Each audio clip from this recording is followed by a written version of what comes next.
IFR का मतलब क्या है? Investment fluctuations reserve. ठीक है, अब इन्वेस्टमेंट फ्लक्चुएशंस रिजर्व मीनिंग नाम से क्या समझ में आ रहा है कि जो इन्वेस्टमेंट आप लोगों ने की हुई है एज अ कंपनी, देखो अभी कौन सा पैसा इन्वेस्ट किया जाता है? शेयर्स आप इशू करते हो, थर्ड वाली बुक होगी, सेकंड वाली जो बुक होगी वो उसमें आप पूरी तरह से शेयर सीखोगे। शेयर होता क्या है, कैसे इशू होता है, कैसे उसकी एंट्रीज होती है, कैसे कैलकुलेशन होती है, वो सब सीखोगे। तो अब ये इन जनरल एस्पेक्ट आप समझिए कि शेयर्स जब हम इशू करते हैं या जब हम बिजनेस शुरू करते हैं, हम सिंपल एग्जांपल ले रहे हैं शेयर का। शेयर्स के थ्रू हमने पैसा मंगा लिया होता है, ठीक है, अब सारा पैसा हमारे पास आ गया। अब जरूरी तो नहीं है कि सारे पैसे को हम आज ही इन्वेस्ट कर देंगे। बिजनेस है, आज हमने बिल्डिंग सेटअप करी है, आज हम मशीनरी सेटअप कर रहे हैं, अब इसमें मशीनरी को सेटअप होते होते 1 महीना लग जाएगा, आगे का काम 1 महीने बाद स्टार्ट होगा। तो क्या 1 महीने तक, हम एक छोटा सा एग्जांपल ले रहे हैं, 1 महीने आपका पैसा खाली है? तो बिजनेस आइडियोलॉजी क्या कहती है कि आपका एक भी पैसा, एक भी रुपया खाली नहीं जाना चाहिए। अगर वो फ्री है तो इसका मतलब है आप मैनेज नहीं कर रहे हो बिजनेस को अच्छे से। आपको पता है कि इस पैसे की रिक्वायरमेंट आपको जो है 1 महीने बाद पड़ेगी, 30 डेज का टाइम आपके पास है। तो मार्केट के अंदर इतने सारे ऑप्शंस अवेलेबल हैं जहां आप 30 डेज के लिए उस पैसे को इन्वेस्ट कर सकते हो। 30 डेज के लिए कर दो, ठीक है।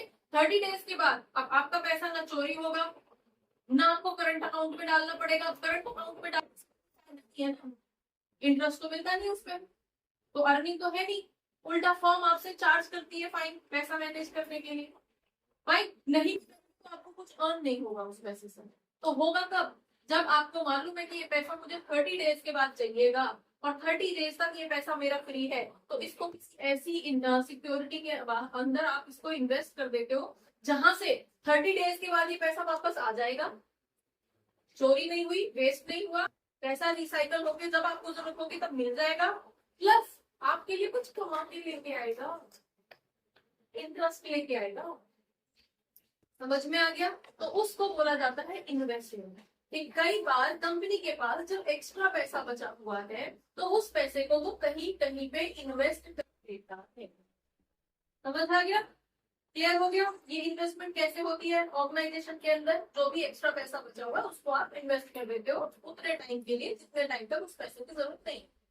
जिस दिन जरूरत होगी पैसा भी वापस आ जाएगा, प्लस आपके लिए कुछ अर्न करके जाएगा। अब इसको इन्वेस्ट करने के ऑप्शंस भी हैं। कई बार आप डिवेंचर्स में, कई बार आप दूसरी कंपनीज को लोन के तौर पे दे देते हो और कई बार आप शेयर्स में इन्वेस्ट करते हो, ठीक है। कई बार आप ऐसी इन्वेस्टमेंट में इन्वेस्ट कर देते हो जहां पे इन्वेस्टमेंट में फ्लक्चुएशंस आने के चांसेस रहते हैं। मतलब चांसेस बढ़ने के भी होते हैं कि बढ़ भी सकती है और घट भी सकती है। सपोज आपने दूसरी कंपनी के शेयर खरीद लिए, 30 डेज के लिए खरीद लिए, 30 डेज बाद सेल कर दोगे, पैसा वापस आ जाएगा। देन अगर शेयर बढ़ गए तो आपके तो फायदे फाइन, लेकिन चांसेस तो अगेन वो भी है ना, नेगेटिव भी है ना, घट भी तो सकते हैं। तो फ्लक्चुएशन की वजह से आपको लॉस होने के चांसेस भी रहते हैं। समझ में आ गया? ये रिजर्व क्यों बनाया जा रहा है? ये रिजर्व बनाया जा रहा है कि आपकी इन्वेस्टमेंट में कोई फ्लक्चुएशन आ जाए और उसकी वजह से अगर फर्म को लॉस हो जाए तो उस लॉस को कंपनसेट करने के लिए पैसा चाहिएगा, ठीक है। और उस पैसे के लिए आपने क्या बना लिया है? पहले से ही रिजर्व बना लिया। समझ में? कॉन्सेप्ट समझ में आ गया? तो अब यहाँ पे हम कैलकुलेट करेंगे कि मार्केट के अंदर जो पैसा हमने इन्वेस्ट किया है, हमने किसी भी सिक्योरिटी के अंदर इन्वेस्ट किया है। सिक्योरिटी का मतलब वो सेफ्टी वाली सिक्योरिटी नहीं है। सिक्योरिटी का मतलब शेयर्स, बॉन्ड्स, डिबेंचर्स, ये सारी चीजों को फाइनेंशियल लैंग्वेज में सिक्योरिटी बोला जाता है, ठीक है। समझ में आ गया? तो इन सिक्योरिटीज में फ्लक्चुएशन आ सकती है।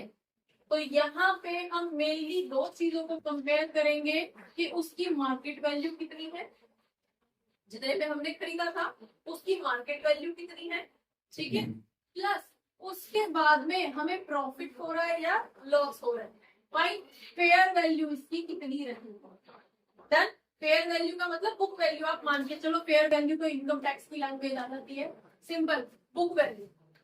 बुक वैल्यू मतलब आपने कितने में खरीदी है, आपने 10 रुपए पर शेयर के अकॉर्डिंग इन्वेस्टमेंट किया तो बुक वैल्यू कितनी हो गई 10 रुपए। भाई अब मार्केट में बढ़ के वो 12 रुपए हो गई, तो मार्केट वैल्यू कितनी हो जाएगी 12 रुपए। समझ में आ गया? वही उल्टा भी हो सकता है, 9 रुपीज भी हो सकता है, घट भी सकता है। क्लियर? तो यहाँ पे अगेन ये स्पेसिफिक रिजर्व होगा। स्पेसिफिक रिजर्व का मतलब क्या है कि सिर्फ इन्वेस्टमेंट की फ्लक्चुएशंस के लिए इस पैसे को यूज किया जाएगा, अदरवाइज नहीं यूज किया जाएगा। ठीक है? अगर यहाँ पे कुछ इशू आया तो यूज करेंगे, नहीं तो क्या करेंगे? इस रिजर्व का क्या होगा फिर बताओ जरा, क्या होता है रिजर्व का? हाँ जी, क्या होता है रिजर्व का? अगर पूरे साल में रिजर्व का पैसा यूज नहीं हुआ तो क्या करते हो भाई? लास्ट में पार्टनर्स में डिस्ट्रीब्यूट कर दिया जाता है उस पैसे को। तो फिर आवाज क्यों नहीं निकल रही है? खाना नहीं खा के आए? मैं तो सुबह से थकी हुई हूँ, मेरी तब इतनी आवाज निकल रही है, तुम लोग बोल नहीं रहे हो। बताओ 12th क्लास में बोलो आगे, थोड़ा एक्टिव रहना होता है। चलिए भाई, तो अब हम यहाँ पे आ जाते हैं। 3 सिचुएशन इसकी भी वही रहेंगी कि हमारा जो रिजर्व है वो कितना बना है। ठीक है? तो पहले हम यहाँ पे कैलकुलेट करेंगे कि मार्केट वैल्यू और हमारी बुक वैल्यू कितनी है। क्या हमारी मार्केट वैल्यू बुक वैल्यू के बराबर है? ठीक है, मार्केट वैल्यू बुक वैल्यू के बराबर है, एक केस। दूसरा केस, हमारी मार्केट वैल्यू जो है वो बुक वैल्यू से ज्यादा है। ठीक है, और थर्ड केस हमारे पास आ जाएगा कि मार्केट वैल्यू बुक वैल्यू से कम है। समझ में आ गया? ठीक है, तो अब यहाँ पे अगर हम एक सिंपल एग्जांपल ले लेते हैं कि IFR बना रखा है हमने 50,000 का। डन, 2 पार्टनर ले रहे हैं ए और बी, रेशो इनका इक्वल इक्वल ले लेते हैं। डन, अब यहाँ पे हम इन्वेस्टमेंट क्लेम्स वगैरह देख लेंगे कि हमारी इन्वेस्टमेंट, जैसे वहां पे तो वर्कमैन क्लेम हुआ था, ठीक है, कि कितनी जरूरत पड़ी, कितना क्लेम हुआ, कितना पैसा दिया, उसके अकॉर्डिंग हमने कैलकुलेट कर लिया कम है कितना है। ऐसे ही यहाँ पे हम मार्केट वैल्यू और बुक वैल्यू के डिफरेंस से पता लगाएंगे कि हमें रिजर्व को यूज करने की जरूरत पड़ेगी या नहीं पड़ेगी। ठीक है, तो हम मान के चल रहे हैं अगर हमने रिजर्व उतने का बना रखा है, मार्केट वैल्यू हम इन्वेस्टमेंट की मान लेते हैं 1 लाख रुपए, और बुक वैल्यू हम यहाँ पे, अच्छा इन्वेस्टमेंट की वैल्यू हम ले लेते हैं 1 लाख मार्केट वैल्यू। डन, तो ये हमारी मार्केट वैल्यू है। तो फर्स्ट केस क्या है कि 1 लाख रुपए ही आपकी मार्केट वैल्यू है और 1 लाख रुपए ही आपकी बुक वैल्यू है। डन, तो ऐसे केस में जब आपकी बुक वैल्यू भी उतनी है जितने में आपने खरीदी थी, और मार्केट में भी उसकी उतनी वैल्यू ना बढ़ी है ना घटी है, कोई डिफरेंस आया ही नहीं, कोई चेंजेस नहीं आए, तो क्या आपको रिजर्व को यूज करने की जरूरत पड़ी? जरूरत ही नहीं पड़ी।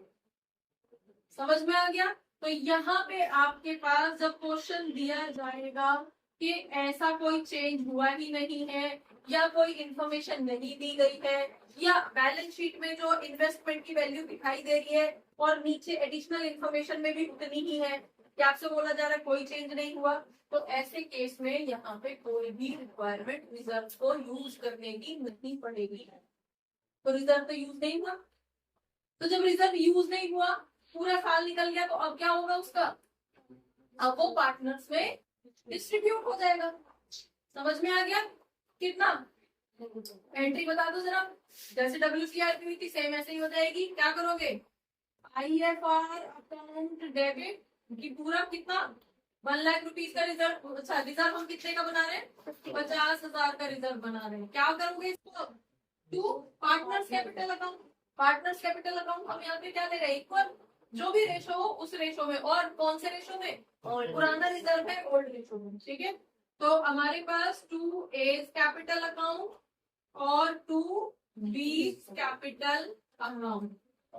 क्लियर? कितना? एक के हिस्से में 25, दूसरे के हिस्से में 25। नरेशन में क्या डालोगे? BIFR distributed among parts. Clear हो गया? सिचुएशन कौन सी है? क्लियर है? आ जाते हैं। मार्केट वैल्यू यहाँ ज्यादा है, बुक वैल्यू कम है। हम मान के चलते हैं कि मार्केट वैल्यू तो हमने 1 लाख लिया ही था example, market value, book value का हम समझ लेते हैं कि हो सकता है हमने वो कितने में खरीदी थी, 80,000 में खरीदी थी, तभी तो आएगा ना केस। बुक वैल्यू 80,000 में खरीदी है और मार्केट में वैल्यू उसकी कितनी हो गई बढ़ के 1 है, कितने का डिफरेंस आ गया? तो 20,000 आपको क्या हुआ, प्रॉफिट हुआ या लॉस हुआ? फायदा हो गया ना, हमने खरीदी तो 80 में थी, मार्केट में इसकी 20,000 हो गई, तो एक तो ये 20,000 का फायदा हम तीनों को, मतलब पार्टनर्स को हो गया। फॉर्म का हुआ, इसका मतलब क्या है, हमें तो हुआ है, ठीक है। एक तो इस 20,000 का फायदा हो गया, प्लस ये तो पूरा का पूरा बचा पड़ा, ये तो यूज ही नहीं हुआ। समझ में आ गया? तो क्या एंट्री डालोगे? सबसे पहले तो जो आपकी इन्वेस्ट अकाउंट डेबिट हो जाएगा, कितना, इन्वेस्टमेंट पर फ्लक्चुएशन कितनी है, ये 20,000 की, और कहाँ चला जाएगा, अगेन दोनों कैपिटल अकाउंट में चला जाएगा, क्योंकि रेशो क्या था, इक्वल था, इसलिए हम इक्वल इक्वल बांट देंगे। समझ में आ गया? पहली एंट्री क्या होगी, दूसरी एंट्री क्या होगी, कुछ ऐसी वाली, क्योंकि पूरा का पूरा 50,000 इधर का 10 बचा पड़ा है। क्या एंट्री होगी, ये 50,000 का IFR डिस्ट्रीब्यूट हो जाएगा दोनों पार्टनर्स में, उनके ओल्ड रेशो में कितना, 25 इसके हो गए और 25 इसके हो गए। डन। डायरेक्शन क्या डालोगे, बी IFR, क्लियर हो गया? आगे करें। तो इस वाली सिचुएशन में भी हमें कोई इशू नहीं है, मार्केट अगर मार्केट वैल्यू हमारी इंक्रीज हुई है तो ऑर्गेनाइजेशन को, फर्म को फायदा ही हुआ है। और यहाँ पे पार्टनर्स को दो तरह का फायदा हुआ है, एक तो मार्केट वैल्यू इंक्रीज हुई है वो वाला फायदा, ठीक है, और हमेशा ओल्ड रेशो के अंदर ही करना, ठीक है। दूसरी तरफ उनका जो रिजर्व था वो पूरा का पूरा बच गया और वो पूरा का पूरा पार्टनर्स के ओल्ड रेशो में डिस्ट्रीब्यूट हो जाएगा, यहाँ तक भी कोई इशू नहीं है।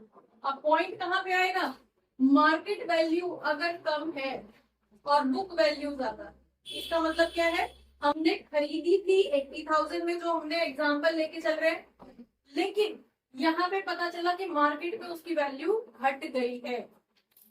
समझ में आ गया? यहाँ तक क्लियर है? तो यहाँ पे मेनली क्वेश्चन आता है कि कितनी घटी है, ठीक है। तो अभी तक तो हम सिर्फ दो वैल्यूज को कंपेयर कर रहे थे कि मार्केट वैल्यू और बुक वैल्यू इक्वल है या ज्यादा है, यहाँ पे सिर्फ दो चीजें कंपेयर हो रही थी।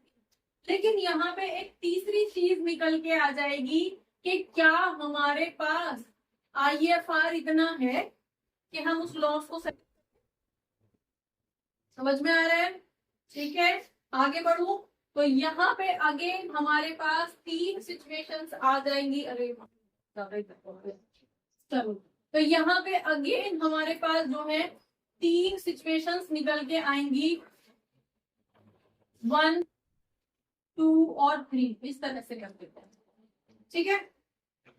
क्या हमारे पास ये जो IFR है, यहाँ पे हुआ क्या है, यहाँ पे नजर आएगा आपको फॉल का मतलब बुक वैल्यू से कम हो गई है हमारी मार्केट वैल्यू, ठीक है। तो फॉल कितने का हुआ है, ठीक है, ये हम देखेंगे। हम एक एग्जांपल ले लेते हैं, हमारी बुक वैल्यू हम कितना लेके चल रहे हैं, 80,000। तो हम एक सिचुएशन लेते हैं कि जो भी हमारी बुक वैल्यू थी और मार्केट वैल्यू है, हम यहाँ पे हमारे पास 50,000 का वो है, तो हमारा जो फॉल है वो IFR के बराबर है, पहली सिचुएशन, क्योंकि अब तो हम फॉल को कंपेयर कर रहे हैं ना, ये तो हमें पता चल गया कि मार्केट वैल्यू बुक वैल्यू ज्यादा है, तो लॉस तो है, और लॉस भी हम यहाँ पे लॉस नहीं बोलेंगे, लॉस वर्ड एप्रोप्रिएट नहीं है, पॉइंट इज फॉल, कि इन्वेस्टमेंट में फॉल हुआ है, ठीक है। तो कितना फॉल हुआ है, क्या उसके बराबर हमारे पास रिजर्व है, पहली सिचुएशन। दूसरी सिचुएशन कि जो फॉल हुआ है that is less than IFR, IFR ज्यादा है, फॉल कम हुआ है, ठीक है। तीसरी चीज कि जो हमारा fall that is more than IFR, ये अगेन क्रिटिकल सिचुएशन आ गई है, ठीक है। फॉल अगर इक्वल है, फॉल इक्वल मतलब हम यहाँ पे मान के चल रहे हैं कि फॉल इक्वल कब आएगा, IFR हमारा 50,000 था तो फॉल भी 50,000 ही होगा, तो फॉल 50,000 होने का मतलब क्या है, हम मार्केट बुक वैल्यू कितनी ले रहे थे 80, तो वो उसमें 50 का फॉल आ गया, इसका मतलब क्या है वो 30 हो गई। सिचुएशन समझ में आ रही है? ये रब कर दो, प्रॉपर करूँ फिर इसको, मैं ये नोट कर लिया आप लोगों ने, इन दोनों को नोट करो फिर प्रॉपर बोर्ड पे करवाऊंगी ये सिचुएशन, ठीक है? ये सिचुएशन दोनों नोट कर लो।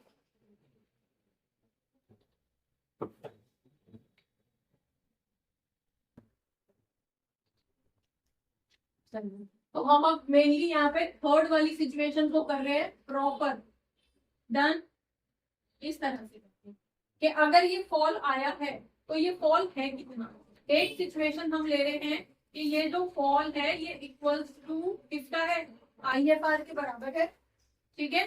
दूसरी सिचुएशन हम ले रहे हैं कि ये जो फॉल है ये लेस देन IFR है, और तीसरी सिचुएशन हम ले रहे हैं कि ये जो फॉल है that is more than IFR। ये वाली 3 सिचुएशन ले। तो पहली वाली सिचुएशन, इसमें हमारे पास क्या है कि 50,000 का IFR हमारे पास है, तो 50,000 का ही फॉल हुआ है। इसका मतलब आप देखो जब हमारी बुक वैल्यू थी वो कितनी थी 80 थी, तो मार्केट वैल्यू क्या हो गई होगी इसकी 30 हो गई होगी, तभी तो 50,000 का फॉल आया है। फॉल की बात कर रहे हैं, ठीक है? तो 50,000 का फॉल तभी आया होगा जब मार्केट वैल्यू घट के कहाँ आ गई है 30 पे आ गई है। ये वो वाली सिचुएशन है। अब यहाँ पे हम क्या करेंगे, यहाँ पे पूरा का पूरा IFR डेबिट हो जाएगा, किसके नाम पे, इन्वेस्टमेंट के नाम पे। पूरा का पूरा 50,000 सेटल हो गया, पार्टनर्स के ऊपर कोई लोड नहीं आया, ठीक है? पार्टनर्स के ऊपर कोई XYZ लोड नहीं है, और पार्टनर्स के लिए कुछ पैसा बचा भी नहीं, बचा नहीं ना। रिजर्व कितना था 50 का था, पूरा का 50, पूरा का पूरा 50 हमारी इस फॉल को सेटल करने में खर्च हो गया। समझ में आया? और इसीलिए तो हमने IFR बनाया हुआ था। क्लियर हो गया? बस ये एंट्री यहाँ पे हो जाएगी, और यहाँ पे नरेशन क्या लिखोगे, IFR एडजस्टेड, ठीक है? या इन्वेस्टमेंट फॉल सेटल्ड, किसी भी नाम से लिख दो, ग्रामर कोई चेक नहीं करेगा। इन्वेस्टमेंट के रिगार्डिंग भी आप वहां पे लाइन डाल दोगे कि इन्वेस्टमेंट फॉल हुई है, उस रिजर्व को सेटल करने में ये पैसा खर्च हो। डन? चलिए जी सेकंड सिचुएशन कर लो। सेकंड सिचुएशन क्या है, फॉल कम है IFR ज्यादा है, तो हम मान के चल रहे हैं IFR तो हमारा कितना था 50 था ही। डन? फॉल कितना ले लें 30 ले लें, 30,000 का फॉल हुआ है, तो इसका मतलब क्या है, बुक वैल्यू तो 80 थी, मार्केट वैल्यू कितनी हुई है, अगर 30 डाउन हुआ है इसका मतलब है 50 हो गई है, 80 से घट के 50 पे आ गई है मार्केट में वैल्यू उसकी, तो 30,000 का फॉल आ गया। क्लियर हो गया? डन? अब यहाँ पे आप देखिए कि जो हमारा IFR था वो तो पूरा का पूरा डेबिट होगा, उसे तो पूरा डेबिट होना है क्योंकि नेक्स्ट ईयर तो नया बनेगा। डन? कहाँ पे जाएगा, फर्स्ट तो इन्वेस्टमेंट के नाम पे कितना 30,000 का फॉल आया ना, तो 30,000 तो वहां खर्च हो गए, बचे हुए 20,000 पार्टनर्स पे डिस्ट्रीब्यूट हो जाएंगे, क्योंकि 20,000 बचा हुआ है रिजर्व का। क्लियर है? तो क्या डालोगे एंट्री, टू एज कैपिटल और टू बीज कैपिटल अकाउंट, कितना 10 क्योंकि अब तो 20 बचा है ना, तो 10 इसके में चले जाएंगे, 10 इसके में चले जाएंगे। मैं रोज सोचती हूँ वो कलर वहां पर लेके आऊंगी फिर भूल जाती हूँ। समझ में आ गया? तो यहाँ पे ये एंट्री आ जाएगी। अगेन जो नरेशन डालोगे वही IFR एडजस्ट करो। अब वो एडजस्ट कैसे कैसे हुआ है वो आपकी एंट्री दिखा रही है कि 30,000 तो लॉस को फॉल सेटल करने में लग गया, और बचे हुए 20,000 पार्टनर्स में सेटल हो गया, पार्टनर्स में डिस्ट्रीब्यूट हो गया। क्लियर? डन? नेक्स्ट सिचुएशन आती है कि फॉल ज्यादा है, रिजर्व कम, तो हम यहाँ पे हमारे पास IFR तो 50 था ही, तो फॉल कितना ले लें 80 की, तो ये टोटली इन्वेस्टमेंट है, हम ले लेते हैं 60,000 का फॉल। 60,000 का फॉल, बुक वैल्यू कितनी है, बुक वैल्यू 80 है, तो मार्केट वैल्यू अगर वो 60 का फॉल हुआ है, इसका मतलब है 60 घट गए हैं, तो कितनी बची होगी मार्केट वैल्यू उसकी? 20,000 बची होगी। क्लियर है भाई? यहाँ तक फॉल आया है 60,000 का, आर्यन बाद में नोट करना, पहले समझ लो क्योंकि ये एंट्री आपको आगे करनी है। ठीक है, अब अगर ये रिजर्व से भी ज्यादा हमारे पास फॉल आ गया है तो 10,000 की एक्स्ट्रा लायबिलिटी जनरेट होगी। किस पे? पार्टनर्स पे। लेकिन क्या पार्टनर्स डायरेक्टली पे करेंगे? कहाँ से आएगा? पार्टनर्स से आएगा पहले रिवैल्यूएशन में, और रिवैल्यूएशन का पैसा यहाँ सेटल होगा। डन? क्लियर है? तो कैसे करोगे एंट्री? सेम जैसे वर्कमैन की हुई थी। फर्स्ट एंट्री क्या हो गया? आप यहाँ पे IFR पूरा का पूरा डेबिट हो गया, लेकिन उसमें तो खाली 85,000 थे, 10,000 और डेबिट करने हैं। तो क्या करोगे? ये आ जाएगा आपका रीवैल्यूएशन अकाउंट डेबिट। ठीक है जी, 10,000 रुपए रीवैल्यूएशन के यूज किए जाएंगे। 2, क्या करोगे? Investment account. मैं शॉर्ट में लिख रही हूं, आपको पूरा लिखना है। ठीक है, बी फॉर सेटल्ड या एडजस्टेड। ठीक है, नेक्स्ट एंट्री क्या डालोगे? रीवैल्यूएशन में कहां से आया पैसा? पार्टनर्स को डेबिट करके आया, और पार्टनर्स का रेशो क्या था? इक्वल। 10,000 का डालना है रीवैल्यूएशन में, तो इक्वल इक्वल का मतलब क्या है? 5,000 एक डेबिट होगा, 5,000 से दूसरा डेबिट होगा। बोल दो एंट्री क्या लिखोगे, बोलो फटाफट से। हाँ जी, तेज बोलो, मैं भी अगर इतनी धीरे धीरे बोलूंगी तो आप लोगों को समझ में नहीं आएगा। हाँ जी, कितना? 10,000। Revaluation account updated. ठीक है, क्लियर है? इस तरह से हम इसकी एंट्री करते हैं। तो मेनली हमने क्या किया है इसके अंदर? सबसे पहले तो जो IFR था हमारे पास उसको कंसीडर करेंगे। ठीक है, और उसके लिए हमें क्या करना है? पहले बुक वैल्यू और मार्केट वैल्यू को देखना है।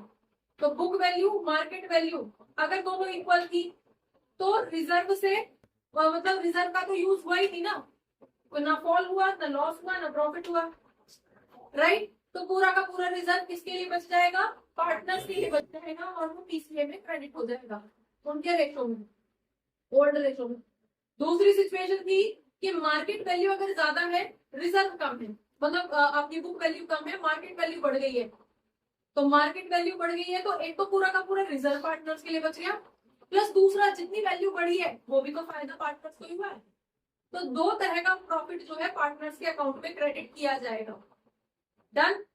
तीसरी सिचुएशन है कि अगर हमारी मार्केट वैल्यू जो है वो कम है और बुक वैल्यू ज्यादा है, ये वाली सिचुएशन है, मार्केट वैल्यू घटी है, तो हमारा सीधा फोकस कहाँ पे आ जाएगा फिर? अब रिजर्व देखो, या तो मार्केट वैल्यू गिर गई है तो आप सीधे रिजर्व को मतलब रिजर्व पे फोकस करो कि रिजर्व है इतना कि लॉस को, इस फॉल को सेटल। तो अगेन हमारे पास 3 सिचुएशन जनरेट हो जाएंगी कि जितना रिजर्व है उतने के बराबर फॉल हुआ है तो रिजर्व में से वो पैसा सेटल हो जाएगा, पार्टनर्स के ऊपर कोई एक्स्ट्रा लायबिलिटी नहीं आएगी, एंट्री ये हो जाएगी। ठीक है, दूसरी सिचुएशन की अगर ये जो फॉल हुआ है ये कम है पर रिजर्व अभी भी हमारे पास ज्यादा है, मतलब थोड़ा बहुत ही फॉल हुआ है, तो ऐसे केस में जितना फॉल हुआ है उतना तो सेटल हो जाएगा और बचा हुआ पैसा पार्टनर्स में उनके ओल्ड रेशो में बढ़ जाएगा। क्लियर? थर्ड सिचुएशन आ गई है कि अगर फॉल ज्यादा है और IFR रिजर्व कम था तो बेटा फिर रीवैल्यूएशन एक्टिवेट हो जाएगा। ठीक है, जितना भी शॉर्ट पड़ेगा उतना पैसा रीवैल्यूएशन से डेबिट किया जाएगा, और रीवैल्यूएशन में पैसा आएगा पार्टनर्स को उनके ओल्ड रेशो में डेबिट करने से। समझ में आया? इसको नोट करो और उसके बाद एक क्वेश्चन निकालो। लाओ एक क्वेश्चन भी साथ के साथ समझा देती हूँ। हाँ जी, यहाँ पे देखिए आप क्वेश्चन नंबर 17, नई वाली बुक है 24-25 वाली, TS ग्रेवाल। सभी के पास यही है ना बुक, को किसी के पास चेंज नहीं है? चलिए 17 वाला क्वेश्चन देखिए। नितिन, तरुण और समर पार्टनर्स हैं, इनका रेशो 2:1 था। ठीक है, नहीं पहले ये इक्वल था इनका रेशो 1:1:1, बाद में इन्होंने 2:1 किया है। ठीक है, अब यहाँ पे आपको इन्वेस्टमेंट की कॉस्ट दे रखी है, इसका मतलब क्या है, ये है बुक वैल्यू कि 4 लाख रुपए की इसकी बुक वैल्यू है, और मार्केट इसमें रिजर्व कितने का बना रखा है, अपोजिट साइड में लाइबिलिटी साइड में, रिजर्व हमेशा लाइबिलिटी साइड में नजर आएगा आपको। ठीक है, तो रिजर्व कितने का बना रखा है, 60,000 का रिजर्व मेंटेन है। ठीक है, अब यहाँ पे कुछ सिचुएशंस दे रखी है, अकॉर्डिंगली आपको एंट्री करनी है। जैसे कि first, when its market value is not given, market value दे ही नहीं रखी है, दे नहीं रखी है, इसका मतलब क्या है कि कोई चेंज नहीं आया। चेंज नहीं आया तो ये पूरा का पूरा जो 60,000 का रिजर्व है वो कहाँ जाएगा, पार्टनर्स में डिस्ट्रीब्यूट हो जाएगा। और क्या रेशो था, इक्वल रेशो था, पुराना वाला ओल्ड रेशो इक्वल था। 60,000 है, 3 पार्टनर्स हैं, 20,000 तीनों को मिल जाएगा। समझ में आ गया, एंट्री से ज्यादा उसके कॉन्सेप्ट पे फोकस करो बेटा, तीनों को बराबर बढ़ जाएगा, खत्म। ठीक है, नेक्स्ट सिचुएशन है, मार्केट वैल्यू आपको 4 लाख रुपए दे रखी है। ये कौन सी सिचुएशन आ गई, बुक वैल्यू भी 4 लाख है, मार्केट वैल्यू भी 4 लाख है, इसका मतलब क्या हो गया, सिचुएशन तो आई नहीं कुछ भी, इक्वल है, नो प्रॉफिट नो लॉस। तो इस केस में भी जितना पूरा 60,000 का रिजर्व था वो पूरा का पूरा पार्टनर्स में ओल्ड रेशो में बांट दिया जाएगा। क्लियर, नेक्स्ट सिचुएशन देखिए, मार्केट वैल्यू 424 हो गई है, तो सेकंड वाली सिचुएशन थी ना जहां market value is more than book value. Book value 4 lakh है, मार्केट वैल्यू 4,24,000 है, तो 24,000 एक्स्ट्रा, तो एक तो ये 24,000 बटेंगे, पार्टनर्स में क्रेडिट होंगे, प्लस जो रिजर्व था 60,000 का वो पूरा का पूरा पार्टनर्स के मजे आ गए, दो तरह का प्रॉफिट, दो तरह का रिजर्व उनके हिस्से में आएगा। समझ में आ गया। नेक्स्ट, मार्केट वैल्यू 370 हो गई है, तो यहाँ पे बुक वैल्यू डाउन हो गई, ये वाली सिचुएशन आ गई है। कितने का फॉल हो रहा है, 30,000 का, और रिजर्व कितने का, 60,000। तो इन तीनों में से कौन सी सिचुएशन है, ये वाली, फॉल हुआ है 30 का, रिजर्व है 60 का, तो 30 को आपके सेटल हो जाएंगे और बचे हुए 30 पार्टनर्स के ओल्ड रेशो में बढ़ जाएंगे। समझ में आ गया, क्लियर। नेक्स्ट वाली सिचुएशन, अगर मार्केट वैल्यू 310 है तो 310 का मतलब क्या हो गया, 310 कितने का फॉल हुआ है, 90,000 का, रिजर्व कितना था, 60,000। सिचुएशन कौन सी है, IFR, तो जितना था वो पूरा का पूरा 60 डेबिट हो जाएगा, और भी हमें 30 की जरूरत पड़ेगी, तो 30 कहाँ से लोगे, रिवैल्यूएशन की हेल्प लोगे। टोटल इन्वेस्टमेंट आ गया 90, और रिवैल्यूएशन में 30,000 कहाँ से आएंगे, तीनों पार्टनर को, क्योंकि रेशो इक्वल है, 10,000 से डेबिट मारो तीनों से लो। ठीक है, हो गया क्वेश्चन, क्लियर। बेटा ये बहुत सिंपल चीजें होती हैं, लेकिन अगर नहीं समझोगे तो गोल गोल घूमते रहोगे, कौन सी सिचुएशन थी, कौन सी एंट्री थी, लास्ट तक प्री बोर्ड तक भी यही कंफ्यूजन रहेगी, कौन सी एंट्री करनी है यार, इतनी सारी दे रखी है समझ ही नहीं आ रहा। तो इसको अगर कॉन्सेप्ट वाइज समझोगे तो इसमें कुछ भी नहीं है। ठीक है।